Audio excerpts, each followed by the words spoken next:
Frères et sœurs, shalom. Na pesi bino nyonso mbote na kombo na Yesu Kristo.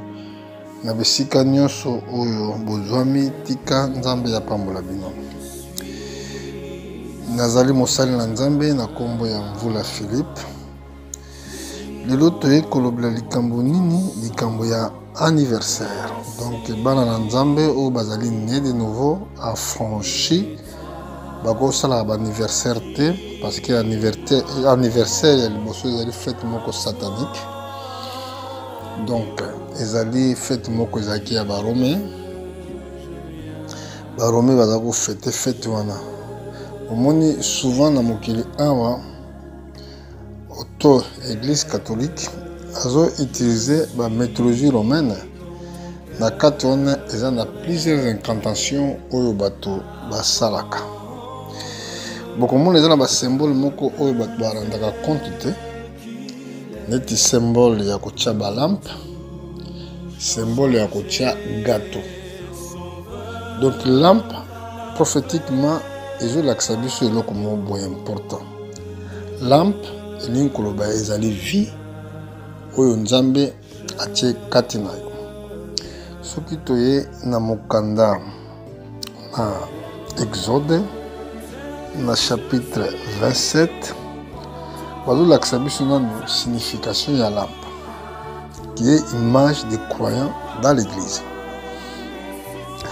Na chapitre 27 na verset 20 Bible dit: tu ordonneras aux enfants d'Israël d'apporter pour les chandeliers de l'huile pure d'olive concassée afin d'entretenir les lampes continuellement. Donc lampe sengeli ezala entretenir continuellement. Donc lampe koko kufa te. Tokoye ba lampe za kolakisa nini. Donc soki toke na verset 21 babi c'est dans les temps de destination et en dehors du voile qui est devant les témoignages que Aaron et ses fils la prépareront pour que les lampes brûlent du soir au matin en présence de l'Éternel. C'est une loi perpétuelle pour leur descendance et que devront observer les enfants d'Israël. Donc là, tout le monde encore, bazoloba na Moïse apesa mobeko epa ya Aaron et que ba lampe esengeli ebriller epela tongo pokwa liboso na nzambe po ezali loi. Donc eloko nyonso nzambe aza kopesa comme loi eza l'ombre des choses à venir. Donc ezali na signification chandelier na kati ya église. Boye soki tomati ba verset za ebele mais na nini napesaka mpona komema connaissance na bino fungama na likambo tozolobela. Soki toye neti na mokanda na 1 Samuel na chapitre 2 ou bien 2 Samuel chapitre 21 tomoni Israël bakandaki na guerre. Tango bakandaki na guerre boye guerre wana ezalaki telema makasi, David azalaki deja mobange, azalaki so ndenge azalaki gentil, mais bariskaki meme mpo baboma David na guerre wana. Yoka sikoyo moko ya baisraélite ndenge alobaki na chapitre 21 na verset 17: Abisai, fils de Terouja, vint à secours de David, frappa les Philistins et les tua. Alors les gens de David juraient en lui disant: tu sortiras plus avec nous pour combattre et tu n'atteindras pas les lampes d'Israël. Donc David a dit lampe pour Israël. Donc une fois que soka koufeki, donc il que lampe est koufé dans Israël. Donc frères et sœurs, ozali lampe devant Dieu, devant le monde. Yango yeso robaki ke batiaka mwinda na se ya mesa te. Fo tiango likolo ya mesa po bato nyonso to bamona éclaireur ya mwinda. Bon, nayebi te na bafete anniversaire souvent bomonaka baboma minda ye bakaboli bagato elingi koloba ke kodétruire vie ya motu mpe kolia ye na sacrifice okomi gato oyo esengeli fo badévore yango nayebisi bino ke ezali bafete moko satanique et pendant que vous refaites na basymbole wana bozali ntango bozosala bafete wana même symbole eza adoration moko satanique bozosala donc ezolakisa ke kala te bakoboma yo kala te bakolia lokola gato sikoyo sanke bato bayeba ke baromain baza kosala basymbole ya bafete wana parce que il savait pourquoi baza kosala biloko wana yo mondimi esengeli miso na yo efungwama koyeba ete mwinda devant Dieu ekoki kokufaka te ezala butu ezala moi bongo na mokanda na Job alobi na biso na verset 18 la lumière s'obscurcit sous sa tente et sa lampe au-dessus de lui s'atteindra. Na chapitre 21, verset 17, mais arrivera-t-il sauver que leur lampe s'éteigne, que la misère sur eux, que Dieu leur distribue leur part dans sa colère. Donc, une fois que le signal ya mwinda mutu kokufa eliko bakanda na nzambe nde ekwei likolo na mutu oyo. Na chapitre 29 verset 3 na livre à Job babi quand sa lampe brille sur sa tête et que sa lumière me guide dans les ténèbres. Donc ce qui était lampe ezali kongenga na mutu na ngai donc ezolakisa ke lumière wana lampe ezopesa po etambusa wapi na esika ya molili. Voilà yango lampe eza ya lumière oyo ezokodirige yo. Yango na mokanda na psaume bible obi na biso ta parole est une lampe à mes pieds et une lumière sur mon sentier. Donc quand tu reçois la parole de Dieu ezali mwinda na makolo na yo. Elingi koba chrétien oyo ayambi liloba na nzambe ezali mwinda na makolo na ye po etambusa ye wapi na ténèbres. Mais ceux qui toquent en enfer, tout le monde a la lumière exacte parce qu'il n'y en a pas la parole de Dieu. Ils allaient dans la ténèbre, dans l'obscurité. Et ça, dans le séjour des morts. Donc, une fois que je mis de koufi, donc, Dieu le la gâteau, alors, âme na yo, ils ont plongé dans l'enfer. Il y a un faut faire attention dans la Babylone, comme ça, ils ont comme ça, même dans la responsable, monsieur, c'est l'église, ils ont ça anniversaire, sans rendre compte. Et que bazo sala ba incantation satanique. Na mokanda na psaume na chapitre 132 verset 17 lobi là j'enlèverai la puissance de Dieu de David. Je préparerai une lampe à mon oin. Donc lampe toujours yondo zali lampe parce que tu crois à la parole de Dieu. La parole de Dieu ezali nde lumière na makolo na yo yango ndezo ko éclairer yo nzela. Est-ce que ni suba lobi likamba boye na kasi na mukanda na psaume chapitre proverbe chapitre 6 verset 23 babi car les préceptes est une lampe et l'enseignement est une lumière et des avertissements de la correction sont les chemins de la vie. La lumière de juste dans le verset chapitre 13, verset 9, la lumière des justes est joyeuse, mais la lampe des méchants c'est tenant. Donc, lampe oya mutuma be, donc vie ya mutuma be et kokufa.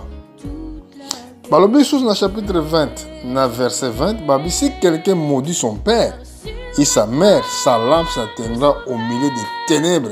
Donc, ceux qui mutazo finga papa na ye, oblazo mabe ya maman na ye, mwinda na ye ekokufa. Vous voyez? Donc, la souffle, dans le chapitre 20, verset 27, la souffle de l'homme est une lampe de l'Éternel. Il pénètre jusqu'à tout fond des estrange. Donc souffle oyo ozali nango ezali mwinda ya nkolo. Donc cet souffle là que tu as, frère et sœur, ezali nde yango wana lumière nzambe atiaki yo. Bon, mpona kokende na lombango mpona kosisa lisolo oyo tokopesa plusieurs versets eza na ntina te, mais peut-être kokanga liboso contenu ya likambo tolobeli nde yango nde eza très important. Na ye na mokanda na Matthieu, Bible elobi bobi na mokanda na Marc, na verset 4, chapitre 4, verset 21 bi, allez, dit encore, apporte ton lampe pour les mettre sous boisseau ou sous le lit, ne c'est pas pour mettre sur les chandeliers. Awa kolom tatolo bla. Donc mwinda ekoki kotiama na se na molili te, na se ya mesa te, esengeli kotia yango likolo ya mesa o likolo ya chandelier po epesa la lumière. Na kanisa alobeli yango susu na Matthieu chapitre 5 verset 15, okotala susu Matthieu 6 12. Bon, Matthieu 6 22 ezolobela mpona lisu na yo ezali lampe mpona corps na yo. Donc quand il parle lisu eza lampe mpona corps na yo, elingi kobaka ntango misu na yo ezomona toujours mabe, donc elingi koba ezoyisa corps na yo mbindu. Donc mbindu yango babengaka ténèbre. Donc entre temps baromain baza na caractère ya kosala bafete oyo ntango bazosala yango bazokamata soki balingi bacélébrer batie année oyo olekisi na vie, soki eza 20 batie 20, soki eza 30 batie 30. Après batie yango likolo ya gâteau ezolakisa nde vie yo mutu. Alors balampe eza baannée oyo osali nde après babomi yango. Ntango babomi bakamati soko gâteau bazolia, eza signe moko ke un jour bakolia yo lokola gâteau. Donc mwinda na yo ekokufa, mais na loi totali eke mwinda esengeli epela continuellement devant Dieu. Donc nzambe asalaki biso po tokufa te. Yango wana ntango bozomonaka na lisese ya 10 vierges oyo Yesu alobelaki, omoni 5 oyo bazalaki balema baminda babombaki uli te mpona balampe na bango continue kopela, mais 5 oyo bazalaki mayele nde babombaki balampe na bango ezalaki kopela toujours. Nde na bongo bato bazalaki na balampe bamonaki nzambe, oyo balampe na bango ekufaki bakoka kokota te, bazalaki na libanda esika ténèbre ezali. Voilà lelo explication ya lampe mpona nini yo koki kofete baanniversaire te otiaka balampe après boboma yango likolo ya bagato ezolakisa yo lampe nini ko bavi na yo kokufa un jour okoliama lokola gâteau ya bandoki. Mais lelo oyo esengeli oyeba ke etant que croyant na bato azali na besosoli na message prophétique akoki kosalaka baanniversaire te. Soki mokolo na yo ebota oyo obotamaki ekoki, eloko oyo esengeli osala opesa nzambe merci, okumisa ye apesa yo makasi na mikolo ekoya obatela foi, parce que eloko eza nécessaire, parce que tant que tu vis sur la terre, c'est là que si oza na combat ya foi qu'il faut combattre pour la foi, parce que foi na yo ezali ekobundisama. Image ya baanniversaire tomoni ke bazobomaka minda et puis bazolia gâteau oyo ezolakisa ke un jour vie na yo soki eza na harmonie na nzambe te ekozala détruit. Mpona lelo nga mutu na nzambe naye koloba na yo ke God bless you. Tokozonga mokolo mosusu mpona kolendisa église na nouvelle message. Merci, que Dieu vous bénisse.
connu au monde que tes voies sont infinies et tout ce que tu as fait durera pour toujours.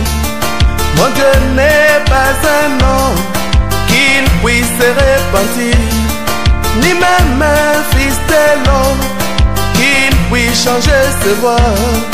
En lui je me confierai, sur lui je m'appuierai. Oh, oh. Ceux qui espèrent en l'éternel ne pourront jamais, jamais être confondus. Ceux qui espèrent en l'éternel ne pourront jamais, jamais être confondus.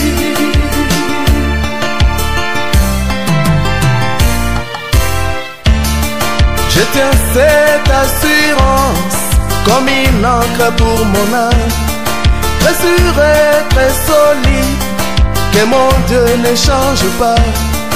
Quand l'Éternel parle, sa parole est infaillible. Quand l'Éternel promet, ses promesses s'accompliront. Il est le même hier, aujourd'hui, éternellement. Oh.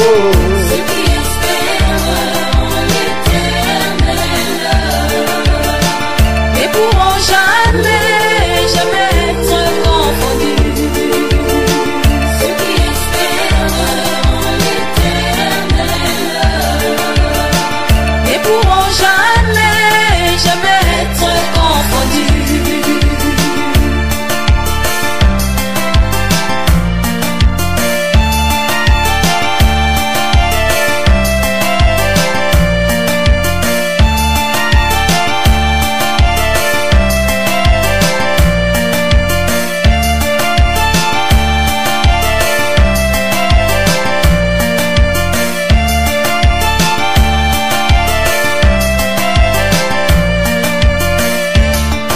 À ton nom Jésus-Christ, tout genou doit fléchir, dans le ciel et sur la terre, comme au séjour des morts.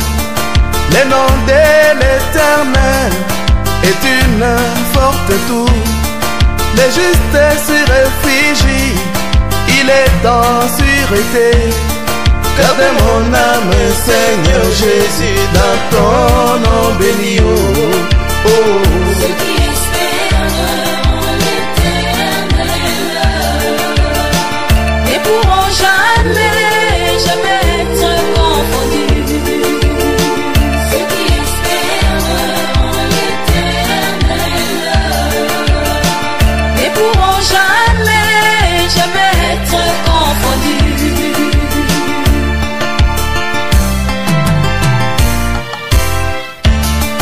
Espérance bénie dans la foi en Jésus-Christ, cette foi pour laquelle tous les saints ont combattu. En lui s'était confié ceux qui nous ont précédés. En lui ils ont espéré, ils ont hérité la vie. Je n'ai jamais vu un juste abandonné de son Dieu. Oh.